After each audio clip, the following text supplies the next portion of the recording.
The great apes is likely the most known and probably the species with the most population in the Monsterverse. Well, before the great Titan War, that is. Poor fuckers. Anyways, the apes have a lot of notable apes that we've met in the franchise, such as Zuko, the big boy Kong himself, and the Skar King, the leader of the Hollow Earth before Kong came in, and the rival, the one who kicked Godzilla's ass? Question mark, question mark. But other than that, other than Kong, and I guess Zuko, they're probably the most two known apes that we're aware of in the Monsterverse.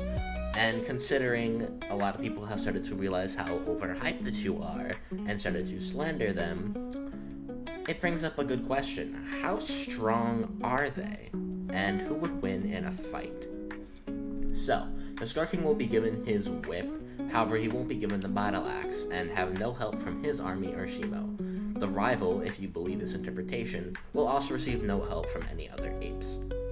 So, let's start with the rival, since he's more simpler to cover, and I've covered him before. However, I actually have some new things I want to add on to him, and I will go more in depth since I think the video I first made in June, I think I've made a lot of improvements since then. So, what has the rival done?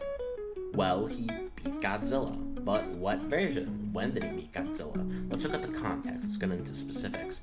This is obviously a very important question to ask, as what version of Godzilla does a character or titan beat in the Monsterverse, and Godzilla in the context of the scene very much infers what the character scales to.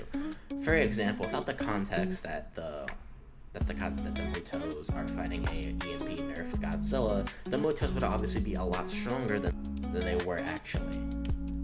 So, how strong is the Godzilla that he faced? We know that this version of Godzilla is extremely younger, so young in fact that this Kong was bigger, being a huge contrast to the size of even the 1954 or Awakening Godzilla. Considering Kong, who was the largest of his species, is still shorter than these two versions of Godzilla, and also the fact that Godzilla is called young here, even when referring to other past events such as his fights against Ghidorah, Shimu, the Ancient Titan War, or even the pre-extinction event, he is never called young. However, here he is specified to be young. This is something specifically called out.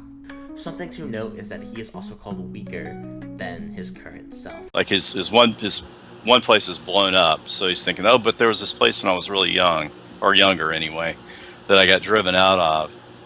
So in that particular storyline, if it's not clear, what happened was a Kong or several Kong pushed him out of there when he was younger and weaker. Considering this is in context to the Dominion comic, it is logical to infer that the statement is referring to Godzilla, that this version of Godzilla is weaker than his Dominion Godzilla counterpart, which is consistent as Godzilla in the comic was completely confident in his ability to take on the rival, and as we'll discuss later, this turns out to be true. And Godzilla is usually not a character who will lie or be overconfident. He is aware of his own abilities and is even able to admit inferiority to other titans, such as when he fought Shimo and Ghidorah too. So it's not really in character for Godzilla to lie.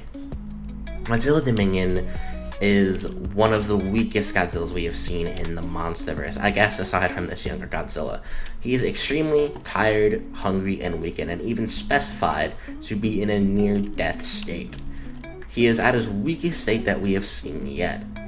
Due to all the fighting he's been doing these past couple years, he's never gotten any rest or anything.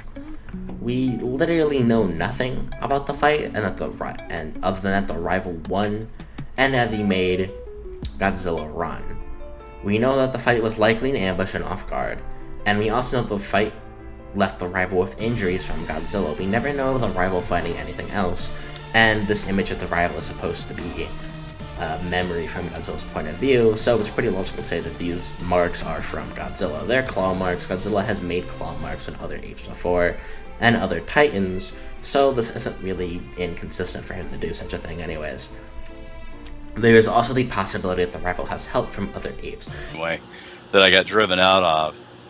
So in that particular storyline, if it's not clear, what happened was a Kong or several Kong pushed him out of there when he was younger and weaker. Simply because there's only one skull does not mean that it's a contradiction, as some people say.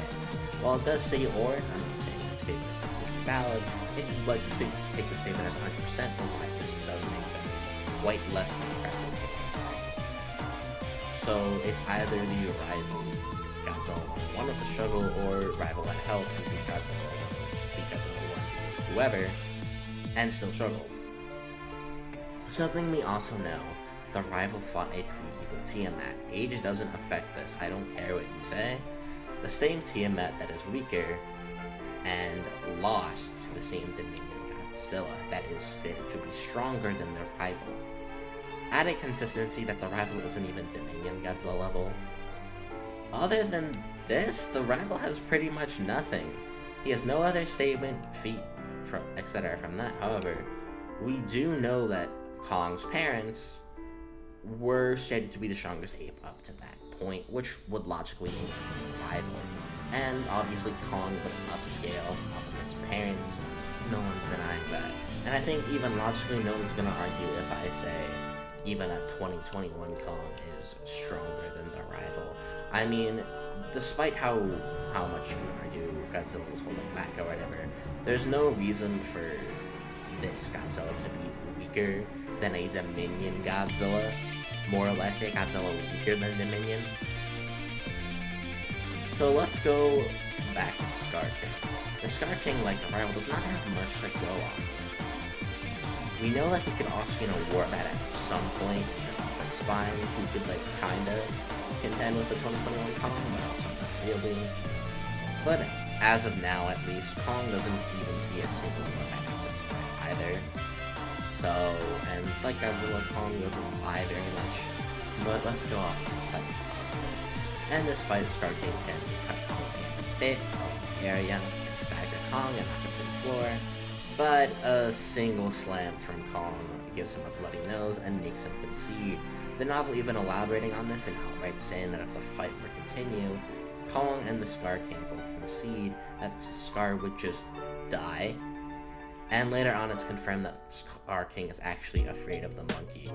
So it took a single hit from Kong to make Skar King just fear Kong and then realize that he's fucked against him. And when Kong got the Beast Glove, while Kong can survive hits from Beast Glove, he gets ragdolled by Kong in every encounter and resorts to calling Shimo, especially in the final fight and even in the first fight, as soon as Kong gets a single hit on him. Other than kicking him back a bit, I guess. Now, some people think that Skar scales to the atomic breath. No, it's directly confirmed the shot is positioned in such a specific way, so Skar would just not get one-shotted. I remember we worked a lot on that shot there where Skar King gets hit by the beam, because it was kind of like how to make sure that didn't look like it would totally kill him, Yeah. By the attack. However, he can survive a tail whip from a supercharged evolved Godzilla. He still doesn't scale. He can dodge the atomic breath, however, and outmaneuver a Kong in their first encounter, with the statement implying that Skar is a fast and the most nimble opponent in the film. These four characters come together and allowed for us to really spotlight the agility of Skar King. But who wins? Considering the rival is objectively featless in everything other than strength, AP, and durability, Skar should just automatically take speed, skill, IQ, etc. But what about the strength and durability category? Skar just takes durability. He survives hits from a stronger Kong and the one who is objectively above the rival. And even no matter when Kong is at base or the Beast Glove, he gets it on his ass, yeah. No one's saying that he scales to Kong, but he survives these hits and he can continue fighting. And he even is able to survive hits from Spiral Godzilla, no matter how big the gap between Spiral and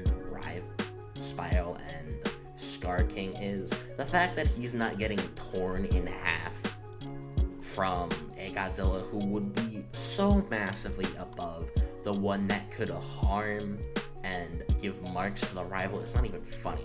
For attack potency and strength, this one is a bit more confusing.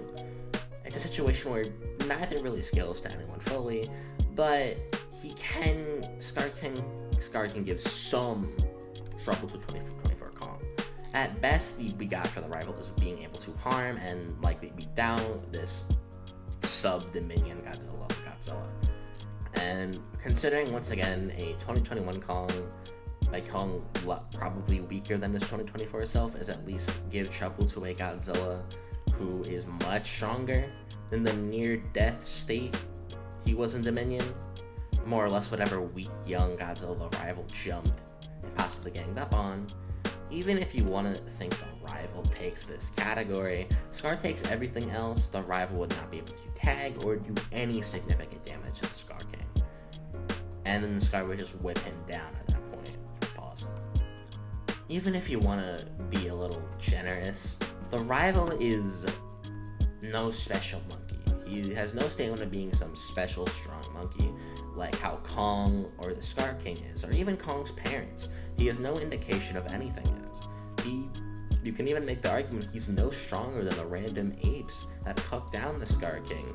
I mean, considering these apes are actually able to survive hits from a holding back one-armed Kong, and actually take hits and survive really, really weak evolved hits too, somehow. It's actually possible this argument isn't that bad, but I wouldn't personally use it, and you don't need it. Overall, this matchup as an opponent is a fight of two people who don't have much. You need to make leaps and bounds to say they're even a mid-tier in this verse. But overall, at the least, the Skar King mid-diffs with a superior speed, durability, battle IQ, and skill, and likely better strength than AP2, all things considered.